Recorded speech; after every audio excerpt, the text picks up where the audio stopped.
Underrated towers. Pretty self-explanatory, honestly. A tower that isn't really hated, but isn't liked all that much. This video won't be based on some order or anything, just a selection of towers that are interesting. So, let's just start. The psychologically unsafe towers of Zone 3 range from bad to horrible to what is this? Oh, this is actually pretty okay. Messing Creations is very good in every regard. Creativity, design, gameplay, but is it fun? Yes. There's a nice variety of gameplay and creativity, and I like that a tower lacks really anything complex. One major problem I got with these clan object heavy towers, and is still an issue to this day, is they will stop you for the stupidest puzzle. Like, dog, I'm just trying to play the tower. Why do I have to figure out all of this other crap beforehand? This one doesn't do that. The closest you get is rolling a ball. Insane, I know. It's just got a smooth flow, and Gerald 2MC doesn't want to waste their time. Sorta. I got some minor criticism mainly because the last floor is not the intended difficulty. Like, look at these jumps. How is this on the tower that's challenging? But I still had fun with it back when I was worse at the game. Loop failing this for like 30 minutes. I'm serious. This is the Tober of Zone 3, except for people who actually do stuff with their lives. Let's move on to the other Zone 3 tower. 6 feet under, which in my humble opinion is the best easy tower. Not a very competitive spot, but I mean, hey, one of the only good steeples in Paradise Atolls in the run, and yeah, I like this more. Now you might be wondering what I see in this frankly elementary and boring tower. All it has is it goes down, but I mean, whatever, right? Other towers do that too, like hey, this other decent tower that also happens to be easy difficulty. But TOSFU has one thing over the ops, and it's a shit ton of skips. You can skip most of the tower and there is no punishment. For example, you could do all of this, or you could just, you know, jump here, and wow, look at that. There's also intentional skips, so I wouldn't doubt this is all planned out. The skip finding is fun, and I don't know, man, this tower just got a good vibe. Anyways, you can hopefully see why it qualifies underrated. Towers aren't really hated at all, but are barely talked about. A little off topic, but there's this new game that's been circulating where you can rate towers. Played around with it, it's nice. You probably think I'd be drooling over this since all I do is play shit towers and bitch about them, but I don't know. This game gives me bad vibes. Anyways, where this ties in is we can actually see what the community thinks of these underrated towers, cause you know, what if I'm just trying to lie to you and all these towers are universally celebrated? Yeah, no. 72 and 68 are perfect for this. Now keep in mind these ranks are mostly due to the lack of attention, but even that is an indicator that no one cares about these, so I'm right. I'm always right. On the topic of Nairis, we have what is probably the most underrated tower. Tower of never giving up ever.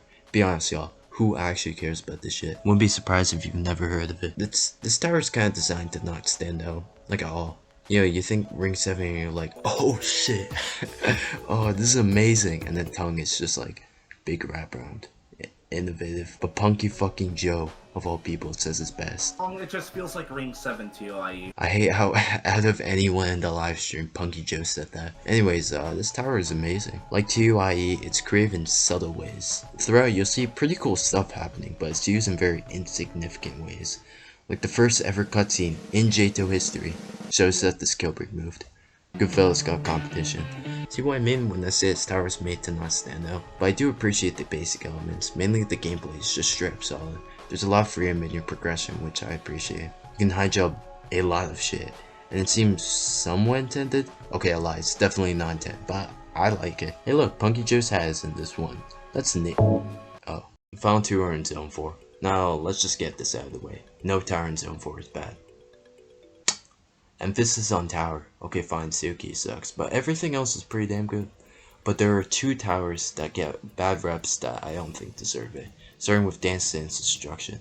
This tower is quite divisive in the community, mainly with some people think it's really good, while others hate it. I mean, I like it, but I get the other side. This tower is crap.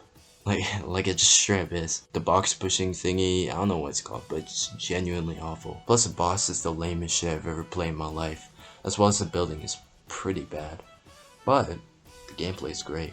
Array is super underrated when it comes to gameplay. Like, y'all aren't ready for this, but Terrifying Beauty besides Floor 3 has good gameplay. But that's a topic for another day. There's a very satisfying feel to the tower, and it's genuinely great while also being consistent. Also, the atmosphere is solid, though the music is ass. Isn't the tower supposed to have a party theme? If I ever heard War Flame at the party, I'm leaving that shit in a second. But overall, pretty good. But not as good as Elevator Traveling, the last and best tower in the video. I remember as a young lad when Zone 4 came out, I played TOET and was like, what the fuck? This shit is ass. And then K-Man was like, this is the best Zone 4 tower. I was like, what is this guy talking about? That's when I played that game and realized, wait, he's right. This is the third best of Zone 4. Now, if you're as ignorant and blue-pilled as I was back then let me help you escape the Matrix. For starters, this tower has the most unique gimmick. You go through floors through an elevator to grab buttons. Now you might say, oh, big deal, you play 10 floors but in any order you want. Like, who cares? No, because these buttons also change how the floors play. Like this part where you play in a sewer that barely has any water, but when you come back it's now flooded, and the platforms also move along with this new change. It's a very cool gimmick, and it's used in a lot of more interesting ways, like seasons changing as well. So why do people not like it?